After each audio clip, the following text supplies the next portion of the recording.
আসসালামু আলাইকুম প্রিয় শিক্ষার্থীবৃন্দ, ম্যাথমেটিক একাডেমির পক্ষ থেকে সবাইকে আরেকটি গুরুত্বপূর্ণ পর্বে স্বাগত জানাচ্ছি। আজকে আমি আলোচনা করব উপপাদ্য নিয়ে। উপপাদ্য 14টা নিয়ে আলোচনা করব, যেটা খুবই গুরুত্বপূর্ণ। তোমরা যদি দেখো, এটা সিলেট বোর্ড 24, বরিশাল 24, ঢাকা 19, কুমিল্লা 20, বরিশাল 19, যশোর 16 এবং সকল বোর্ড 18। মানে ধরতে গেলে প্রত্যেকটা বোর্ড পরীক্ষায় কিন্তু এই প্রশ্নটা আসে এবং খুবই গুরুত্বপূর্ণ। যদি মনোযোগ দিয়ে খেয়াল করো, এই একটা উপপাদ্য শিখলেই তোমার কিন্তু কতগুলো সৃজনশীল প্রশ্ন একদম কমপ্লিট হয়ে যাচ্ছে। তো প্রথম থেকে শেষ পর্যন্ত মনোযোগ সহকারে দেখো। যদি ক্লাসটি ভালো লাগে তাহলে অবশ্যই চ্যানেলটি সাবস্ক্রাইব করবা, বন্ধুদের সাথে শেয়ার করে দিবা, আর কমেন্টে তুমি কোন বিদ্যালয়ের স্টুডেন্ট সেটা জানিয়ে যাও। তো দেখো, আমাদের উপপাদ্যের শিরোনামটা হচ্ছে কি, ত্রিভুজের যে কোনো দুই বাহুর মধ্যবিন্দুর সংযোগ রেখাংশ তৃতীয় বাহুর সমান্তরাল এবং অর্ধেক, এটা আমাদের প্রমাণ করতে হবে। তো তোমরা যদি খেয়াল করো, এখানে আমি একটা ত্রিভুজে এঁকে রেখেছি। ত্রিভুজটার দেখো, এ বি একটা বাহু আর এ সি একটা বাহু। এই দুইটা বাহুর মধ্যবিন্দুগুলো দেওয়া আছে। এ বি এর মধ্যবিন্দু ডি, এ সি এর মধ্যবিন্দু হচ্ছে ই। এখন ডি এবং ইটাকে আমরা যোগ করলাম। এখন এখানে প্রশ্ন বলছে কি, যে সংযোগ রেখাংশ হচ্ছে কোনটা, ডি ইটা, তৃতীয় বাহুর সমান্তরাল। এই দুইটার তো মধ্যবিন্দু বের করছি, এ বি আর এ সির। তাহলে 3 নম্বর বাহু কি, বিসি। এই বিসি এর সমান্তরাল, তার মানে আমাদের ডিই বাহুটা বিসি এর সমান্তরাল হবে এবং ডিই বাহুটা বিসি এর অর্ধেক হবে। এটা যদি 2 মিটার হয়, এটা 4 মিটার, অর্থাৎ এটা 4 মিটার হলে এটা তার অর্ধেক 2 মিটার হবে। এটা 10 হলে এটা তার অর্ধেক 5 হবে। এরকম আমাদের প্রমাণ করে দেখাতে হবে। তো প্রমাণের ক্ষেত্রে প্রথমে আমরা লিখে নিব হচ্ছে বিশেষ নির্বাচন।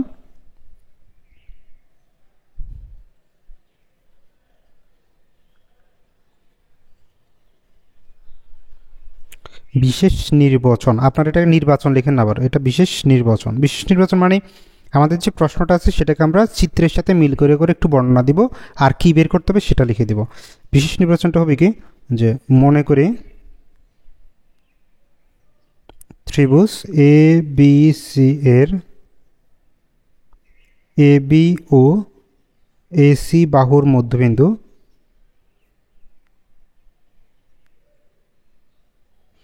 এ বির মধ্যবিন্দু হচ্ছে ডি, এ সির মধ্যবিন্দু হচ্ছে কি ই। তাহলে মধ্যবিন্দু যথাক্রমে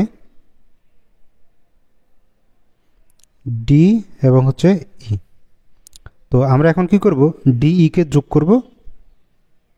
ডিই যোগ করতে হবে, করলাম। এবার বলবো প্রমাণ করতে হবে কি, সেটা আমরা লিখব। প্রমাণ করতে হবে যে, আমাদের প্রমাণ করতে হবে ডিই এবং বিসি সমান্তরাল। প্রথমে এটা প্রমাণ করতে হবে ডিই, এই যে দুইটা দাগ লম্বাভাবে দিলাম, এটা হচ্ছে সমান্তরালের চিহ্ন।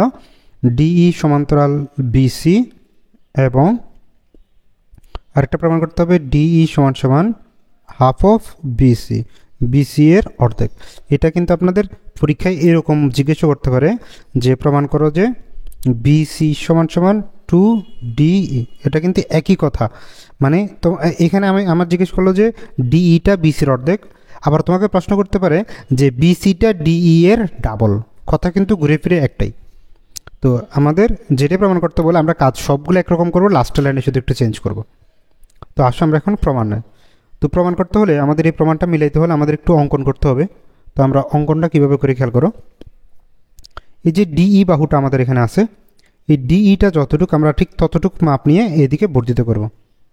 তো এখানে আমরা দেখতে পাচ্ছি ডিইটা 1 থেকে 2.5 পর্যন্ত আছে। তাহলে আমরা 2 থেকে শুরু করলে এটা 5 পর্যন্ত যাবে, নিলাম। এই দুটোকে এখন আমরা যুক্ত করে দেব। আপনারা কিন্তু এগুলো পেন্সিল দিয়ে করবেন, আমি জাস্ট বোঝানোর জন্য, ভালো দেখা যায় সেজন্য আমি কলম দিয়ে করতেছি। তো আমরা কী করছি, ডিই কে এটা নাম দিলাম মনে করো এফ। এফ পর্যন্ত আমরা এটাকে বর্ধিত করছি। তো এটাকে বলে আমরা অঙ্কনের মধ্যে লিখবো লেখাটা, যে অঙ্কন ডিই বাহুকে এফ পর্যন্ত বর্ধিত করি। যেন, এখন বর্ধিত করলাম, কেমনভাবে বর্ধিত করছি, যেন আমার ডিই এবং ইএফ এই দুটা সমান হয়। তাহলে এটাকে আমরা লিখব ডিই সমান সমান ইএফ হয়। এই হচ্ছে আমাদের অঙ্কন। এখন আমরা চলে যাব প্রমাণের অংশে। তো খেয়াল করো প্রমাণটা আমরা কিভাবে শুরু করব। এই প্রমাণ বোঝার আগে আমাদের হচ্ছে গিয়ে দুইটা ত্রিভুজ কখন সর্বসম হয় সেই বিষয়টা জানতে হবে। খেয়াল করো, দুইটা ত্রিভুজ সর্বসম করা হচ্ছে তিনটা পদ্ধতি আছে। প্রথমত আমরা যদি দেখি যে দুইটা ত্রিভুজের মধ্যে দুইটা বাহু এবং একটা কোণ মিল আছে, তখন আমরা বলবো ত্রিভুজ দুইটি সর্বসম। আবার যদি দেখি দুইটা কোণ এবং একটা বাহু একই মাপের আছে, তখন বলবো সর্বসম। যদি দেখি তিনটা বাহুই সমান, তাহলে আমরা বলতে পারবো ত্রিভুজ দুইটা হচ্ছে সর্বসম।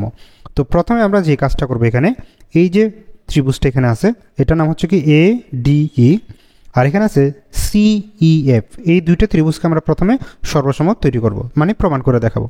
তো প্রমাণের মধ্যে আমরা লিখবো প্রথমে ত্রিভুজ A D E, A D E ও ত্রিভুজ হচ্ছে কি সি ই এফ, ত্রিভুজ সি ই এফ। এই দুইটা ত্রিভুজের মধ্যে কী কী জিনিস মিল আছে সেগুলো আমরা লিখব। ভালো মতো একটু খেয়াল করবেন, আমি এই অংশটা মুছে দিচ্ছি, মানে বন্ধ রাখতেছি যেন বুঝতে সুবিধা হয়। আচ্ছা দেখেন, এই ত্রিভুজের মধ্যে আমাদের দুইটা ত্রিভুজের মধ্যে দেখেন ডিইটা আর ইএফ, এই দুইটা বাহু সমান, কারণ এটা আমরা অঙ্কন করার সময় সেভাবে আঁকছি, ডিইকে ইএফ এর সমান করে আঁকছি। তাহলে আমরা লিখতে পারি ডিই সমান সমান হচ্ছে কি ইএফ। আমি একটা দাগ দেবো যে এটাকে ডিই এবং ইএফ হচ্ছে সমান গেল এটা। এবার খেয়াল করেন এ সি বাহুর মধ্যবিন্দু ছিল ই, তার মানে এ ই এবং সিই এই দুইটাও কী হবে সমান, এ ই এবং সি এই দুইটা জিনিস সমান। তাহলে আমরা দুইটা বাহু সমান পেয়ে গেলাম। এই যে দেখেন দুইটা বাহু। এখন দরকার হচ্ছে একটা কোণ। ওকে, তো খেয়াল করেন এই যে কোণটা আর এই কোণটা, এই দুইটা কোণ কিন্তু পরস্পর সমান হয়, এগুলোকে বলে বিপ্রতীপ কোণ। বিপ্রতীপ কোণগুলো পরস্পর সমান হয়ে থাকে। তো আমি আপনাদেরকে বিপ্রতীপ কোণ নিয়ে আরেকটু ধারণা দেওয়ার চেষ্টা করি। বিপরীতে কোণ কীরকম হয়, মনে করেন আপনার এরকম আছে, তাহলে এই যে দেখেন এই পাশের কোণটা আর এই পাশের কোণটা, এই দুইটা কোণ হচ্ছে একটা আরেকটার উল্টা দিকে, এগুলোকে বলে বিপরীত কোণ। একইভাবে এই পাশের কোণ আর এই পাশের কোণ, এই দুইটাও কিন্তু বিপরীত দিকে, এই দুইটা কোনো বিপরীত। তার মানে দাঁড়াচ্ছে এই কোণটা আর এই কোণটা সমান হবে, আর দুই নাম্বার এই কোণ দুইটাও কী হবে সমান হবে। তো একই রকমভাবে আমরা যদি এখানে চিন্তা করে দেখেন এই পাশের কোণটা আর এই পাশের কোণটা কী হবে সমান, কারণ এই দুইটা বিপ্রতীপ কোণ। তাহলে আমরা দুইটা বাহু এবং একটা কোণ পেয়ে যাচ্ছি, তখন আমরা বলতে পারবো এই ত্রিভুজ দুইটা সর্বসম। তাহলে প্রথমে আমরা কি দিয়ে শুরু করবো, ডিই সমান সমান ইএফ, ডিই সমান সমান ইএফ। এখন এটা কিসের ভিত্তিতে লিখেছি, কারণ হচ্ছে এটা আমরা অঙ্কন করছি এইভাবে, তাহলে আমরা এটাকে লিখবো অঙ্কনানুসারে, মানে অঙ্কন অনুসারে আর কি। এখন আমরা দ্বিতীয় যেটা লিখবো যে এ ই ইকুয়াল হচ্ছে কি সিই, এ ই সমান সমান সিই। এটা কি হিসাবে, কারণ হচ্ছে ই হচ্ছে এ সি এর মধ্যবিন্দু, ই এ সি বাহুর মধ্যবিন্দু হয়েছে। আমরা দুইটা বাহু পেয়েছি। এবার একটা কোণের কথা বলবো, কোণটা হচ্ছে কি আমাদের এ ই ডি কোণ ইকুয়াল সিই এফ কোণ, এ ই ডি কোণ ইকুয়াল সিই এফ কোণ। এটা হচ্ছে কি এই দুইটা বিপ্রতীপ কোণ। তাহলে আমরা এই কথাটা লিখে দেব এখানে,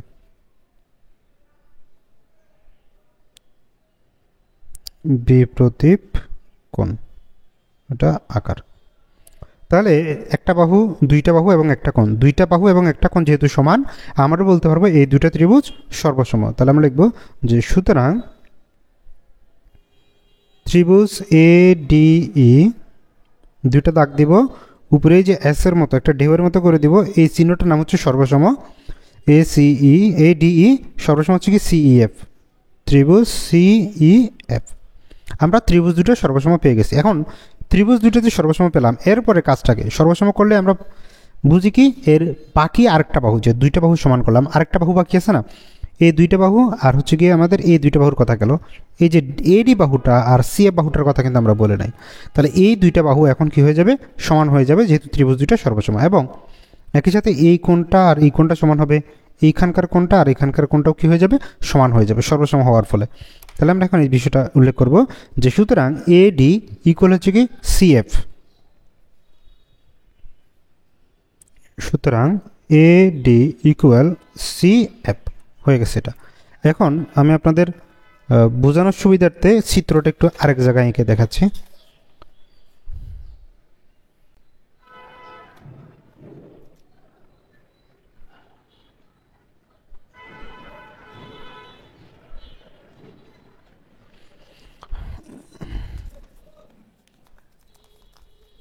ওকে, এটা হচ্ছে এখন ওই যে বারবার এটা আমার ফেজ মানে ক্যামেরায় আসতেছে না, এই জন্য আমি চিত্রটাকে আলাদাভাবে এঁকে নিলাম বোঝানোর সুবিধার্থে। তো এখন দেখেন আমাদের যে চিত্রটা, এই চিত্রের মধ্যে আমরা দুইটা জিনিস সমান পেয়ে গেলাম।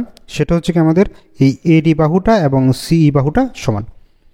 এখন একটা বিষয় খেয়াল করেন, এই কোণটা এবং এই কোণটাও কি হবে? সমান হবে।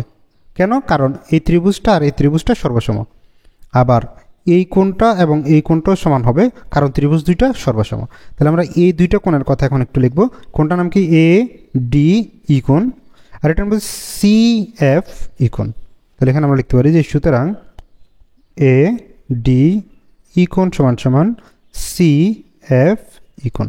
আমরা দুইটা কোণ সমান পেয়ে গেলাম। এখন কোণ দুইটাতে সমান পেলাম, এগুলো এখন কাজটা কি করব? কাজটা হচ্ছে গিয়ে খেয়াল করেন, আমি আরেকটা চিত্র আপনাদেরকে দেখাই। মনে করেন এই দুইটা বাহু আপনার সমান্তরাল, এবং সমান্তরাল বাহু দুইটাকে আমি একটা রেখা দিয়ে কী করলাম? সংযুক্ত করলাম। আবার বলতেছি এই বাহুটা সমান্তরাল, এই সমান্তরাল বাহুকে আমি একটা রেখা দিয়ে কী করলাম? যুক্ত করলাম। তাহলে এই কোণটা এবং এই কোণটা সমান হবে, এগুলোকে বলে অনুরূপ কোণ। ঠিক আছে? আবার এই কোণটা আর হচ্ছে কি এই কোণটা সমান হবে, এই পাশেরটা আর নিচের দিকে উল্টাটা, এটা এই দুইটাকে বলে একান্তর কোণ। কী কোণ হবে? একান্তর কোণ। তাহলে একান্তর কোণ দুইটা কি হয়? পরস্পর সমান হয়। একান্তর কোণ কখন হয়? যখন এই দুইটা বাহু সমান্তরাল হয়। তাহলে আমরা দেখতেছি কোণ দুইটা সমান, তাহলে এই বাহু দুইটা কি হবে? সমান্তরাল হবে। তাহলে এখানে আমরা বলতে পারি যে সুতরাং আমাদের এ বি বাহু এবং সি এফ বাহু, অবশ্যই এই দুইটা বাহু কী হবে? সমান্তরাল হবে। সুতরাং এ বি সমান্তরাল সি এফ। আচ্ছা, এ বি এবং সি এফ দুইটা আমরা কী পেলাম? সমান্তরাল পেলাম। আমি বুঝার সুবিধার্থে জিনিসগুলোকে এই পাশে লিখি, এরপরের কথাগুলো।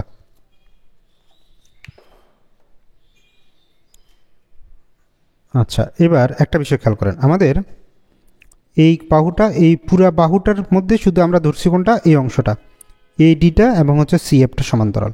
আচ্ছা, এডি এইটাকে যদি আমি বর্ধিত করি এই যে এ বি পর্যন্ত, এই পুরাটাও তো তাহলে কি হবে? এই বাহুটা সমান্তরাল হবে। তাহলে আমরা একবারে বলতে পারি কি যে সুতরাং এ বি সমান্তরাল হচ্ছে সিএফ, অথবা আমি এ বি পুরাটা না বলে বিডি সমান্তরালও কি বলতে পারবো? সিএফ বলতে পারবো।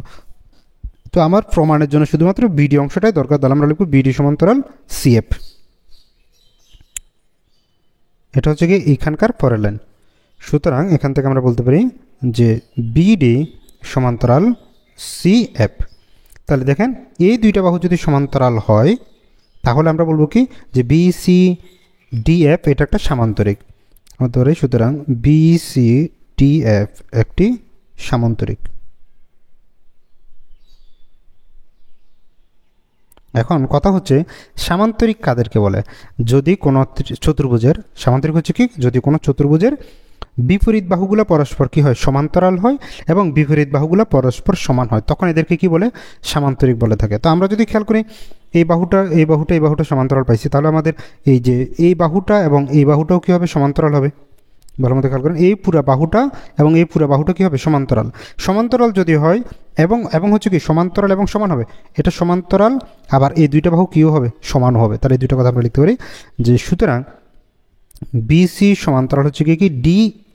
ভালো মতো খেয়াল করেন, বিসি সমান্তরাল ডি। এখন কথা হচ্ছে ডিই না ডিএফ সরি, এটা হচ্ছে কি ডিএফ। ওকে, এটা ডিএফ, আপনারা বুঝে নিন। এখন কথা হচ্ছে কি আমার প্রমাণের মধ্যে তো ডিএফ পর্যন্ত দরকার নাই, আমার প্রমাণের মধ্যে কি দরকার? ডিই পর্যন্ত, ডিই সমান্তরাল বিসি দরকার। দেখেন, তাহলে আমি এই পুরা বাহুটা সমান্তরাল হওয়া যে কথা, এতটুকু সমান্তরাল হওয়াও কি একই কথা, কারণ এটা একই রেখার উপর অবস্থিত। তাহলে এখান থেকে আমরা বলতে পারি যে সুতরাং যে বিসি সমান্তরাল হচ্ছে কি ডিই, বিসি এবং ডিই সমান্তরাল। এটা আমাদের প্রমাণের অর্ধেক হয়েছে মাত্র। এই যে ডিই সমান্তরাল বিসি, আর আমার আসছে কি বিসি সমান্তরাল ডিই। এটা তো অসুবিধা নেই, দুইটা আগে পরে লেখা যায়। এখন আমাদের দরকার হচ্ছে কি অর্ধেক প্রমাণ করাটা। তো আমি বাকি অংশটা এখান থেকে লিখি। আবার ওই যে বললাম, যদি একটা ত্রিভুজ কি হয়, চতুর্ভুজ কি হয়? সামান্তরিক হয়। খেয়াল করেন, এই যে একটা চতুর্ভুজ কি হলো? সামান্তরিক। যদি সামান্তরিক হয় তাহলে এই বাহু সমান হবে, এই বাহু কি হবে সমান হবে, সমান এবং কি হয় এগুলো সমান্তরাল হয়। তাহলে আমরা সমান্তরালের কথাটা লিখে ফেলছি, এখন সমানের কথাটা লিখবো। এই বাহুটা হচ্ছে কি সমান, তাহলে চিত্র থেকে বলতে পারি বিসি এবং ডিএফ এই দুইটা বাহু সমান। আবার বিসি সমান সমান ডিএফ। এখন ডিএফ বাহুটার কিন্তু দুইটা পার্ট, একটা ডি থেকে ই পর্যন্ত, একটা ই থেকে এফ পর্যন্ত। তাহলে ডিএফকে আমরা ভেঙে লিখতে পারি ডিই প্লাস ইএফ, বা বিসি সমান সমান ডিই প্লাস ইএফ। কিন্তু একটা বিষয় খেয়াল করেন, আমাদের এই দুইটা কিন্তু সমান ছিল, ডিই এবং ইএফ এই দুইটা বাহু কি সমান। তাহলে এটাকে আমরা লিখতে পারি যে বা বিসি সমান সমান ডিই প্লাস ডিই। আমি ইএফ এর পরিবর্তে কি বসাইছি, ডিই বসাইছি। কেন? এই যে দেখেন ডিই সমান হচ্ছে কি ইএফ, তাহলে ইএফ এর জায়গায় ডিই বসাইতে পারবো, ডিইর জায়গায় ইএফ বসাইতে পারবো। এখন বলতে পারেন যে আপনি ইএফ এর জায়গায় ডিই কেন বসাইছি, এটার জায়গায় না বসানোর কারণটা কি, না বসানোর কারণটা কি? কারণটা হচ্ছে কি, আমি যদি এই ডিই এর জায়গায় ইএফ বসাই দিই তখন আমার প্রমাণটা হবে বিসি সমান এই যে এটা সমান সমান এটার অর্ধেক, এরকম প্রমাণ আসবে। কিন্তু আমার তো প্রমাণ করতে হবে কি এই বাহুটার সাথে এই বাহুটার অর্ধেক, এই জন্য আমরা এই অংশটার পরিবর্তে আবার কি এটা বসাচ্ছি। তাহলে ইএফ এর পরিবর্তে ডিই বসিয়ে দিলাম। দেখেন ডিই প্লাস ডিই, তাহলে ডিই দুইটা হলে কি হবে, এটাকে 2ডিই বলা যাবে। তার আমরা লিখতে পারি বা বিসি সমান সমান 2ডিই। কিন্তু আমার প্রমাণটাতে দেখেন ডিইটাকে একা রাখা হয়েছে, তাহলে আমরা এখান থেকে এই যে ডিইটা 2 এর সাথে গুণ আছে, হ্যাঁ 2টাকে এদিকে নিয়ে আসলে কী হবে, ভাগ হয়ে যাবে। তাহলে এটাকে আমরা লিখতে পারি ভাগ হলে হবে কি বিসি বাই 2 ইকুয়াল হচ্ছে কি ডিই। তাহলে বাই 2 যেটা, সেটাকে আমরা সুন্দর মতো লিখতে পারি কি যে বা ডিইকে আগে নিয়ে আসি, বা ডিইকে আগে নিয়ে আসলাম, ডিই সমান সমান এই যে বিসি বাই 2, এটাকে আমরা লিখতে পারি এইভাবে 1/2 ইন্টু হচ্ছে বিসি। এ হচ্ছে কি আমাদের প্রমাণ। আশা করি আপনারা সমাধানটা বুঝতে পারছেন। কারো কোনো অসুবিধা থাকলে অবশ্যই কমেন্টে জানাবেন। খেয়াল করেন, আমি আরেকবার একটু প্রথম থেকে শেষ পর্যন্ত একবার বুঝে দেওয়ার চেষ্টা করতেছি। যারা বুঝে গেছো তাদের দ্বিতীয়বার আরেকবার দেখলে আমার মনে হয় তোমাদের জন্যই ভালো হবে, কারণ কোনো জায়গায় যদি কম বুঝে থাকো সেটাও ক্লিয়ার হয়ে যাবে। প্রথমত আমি আবার শুরু করছি, বিশেষ নির্বাচন কীভাবে, এগুলো সব বন্ধ করে বলতেছি। কিন্তু মনে করি A B C ত্রিভুজে A B এবং এ সি বাহুর মধ্যবিন্দু যথাক্রমে ডি এবং ই। আমরা ডিইকে যোগ করব, ডিইকে প্রমাণ করতে হবে ডিই সমান্তরাল বিসি এবং ডিই সমান হাফ অফ বিসি। এগুলো বিশেষ নির্বাচন। এবার আমরা অঙ্কনে আসব। অঙ্কন কি, ডিইকে এফ পর্যন্ত বর্ধিত করি যেন ডিই সমান ইএফ হয়। ওকে, অঙ্কন কাজ শেষ। এবার প্রমাণ। আমরা আরেকটা কাজ করতে হবে, সি এফ যোগ করি। এই কথাটা মনে আমি লিখি নেই, এখানে লিখে নেই, এখানে লিখতে হবে সি এবং এফ কী করি যোগ করি। এটার জন্য দুঃখিত, ভুলে গেছিলাম, সি এফ যোগ করে এটা লিখতে হবে। ওকে, লিখলাম। আসেন তারপরে এখন আমরা প্রমাণের মধ্যে কিভাবে শুরু করব। প্রথমে আমরা এই ত্রিভুজটাকে এবং এই ত্রিভুজটাকে সর্বসম প্রমাণ করব। তার জন্য আমরা প্রথমে নিব ত্রিভুজ এডিই, ত্রিভুজ সিইএফ। এই দুই ত্রিভুজের মধ্যে কোন কোন জায়গায় মিল আছে। প্রথমত আমরা দেখতে পাচ্ছি ডিই এবং ইএফ এই দুইটা সমান, কারণ আমরা অঙ্কন করছি এই দুইটাকে সমান করে। তারপরে এই এবং সিএফ সমান, কারণ এরা ই বিন্দু হচ্ছে কি এ সি এর মধ্যবিন্দু গেল এটা। তারপরে বলছি কি এইখানকার যে কোণটা, এই যে কোণটা এবং এই কোণটা দুইটা কি হবে সমান, কারণ এগুলো বিপ্রতীপ কোণ। তাহলে আমরা ত্রিভুজ দুটোই সর্বসম পেয়ে গেলাম। সর্বসম হলে কি হয়, এই বাহুটা এবং এই বাহুটা সমান হবে, এই কোণটা এবং এই কোণটা সমান হবে, এই কোণটা এবং এই কোণটা সমান হবে। তাহলে তখন আমরা বলতে পারবো কি যে এডি সমান্তরাল সিএফ, এডি এবং সিএফ দুইটা কি হবে সমান্তরাল হবে। তো সমান্তরাল যদি হয় তখন আমরা এডিকে এ বিও লিখতে পারি, এ বি সমান্তরাল সিএফ। আবার এ বির থেকে আমি বিডিও নিতে পারি, বিডি সমান্তরাল সিএফ। এই বাহুটা সমান্তরাল। তো আমরা জানি কোনো সামান্তরিকের এই দুইটা বাহু কী হলে বিপরীত বাহুগুলো সমান এবং সমান্তরাল হয়ে থাকে। আচ্ছা, তো সমান্তরাল যদি হয়ে থাকে এখন আমরা বলতে পারি কি যে বিসিএফডি এটা একটা সামান্তরিক। সামান্তরিক হলে বাকি যে দুইটা বাহু আছে বিসি এবং ডিএফ, এই দুইটা বাহু কী হবে সমান হবে এবং সমান্তরাল হবে। তাহলে সমান্তরালের কথাটা প্রথমে আমরা লিখছি বিডি সমান সমান হচ্ছে সিএফ।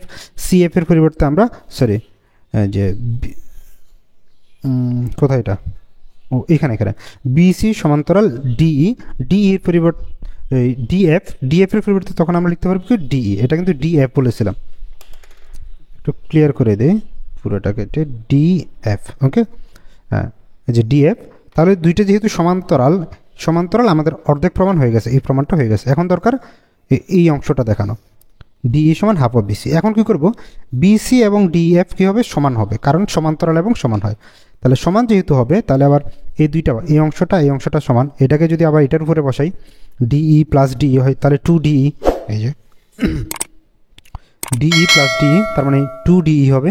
2টাকে এই পাশে নিয়ে আসলে ভাগ হবে, এটাকে আমরা আবার সাজিয়ে লিখলে হাফ অফ বিসি লিখতে পারি, ডিইকে আগে লিখলাম, ডিই সমান হাফ অফ বিসি।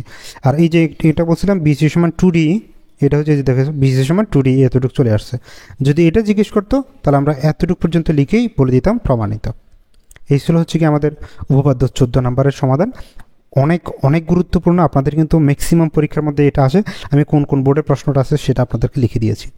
আপনারা এই বোর্ডের প্রশ্নগুলোকে খুঁজে বের করে সেখান থেকে এটা সমাধান নিজে নিজে আবার করার চেষ্টা করবেন। তো ক্লাসটি কেমন লেগেছে অবশ্যই কমেন্টে জানাবেন। দেখা হচ্ছে পরবর্তী পর্বে, সে পর্যন্ত ভালো থাকবেন, সুস্থ থাকবেন, আল্লাহ হাফেজ।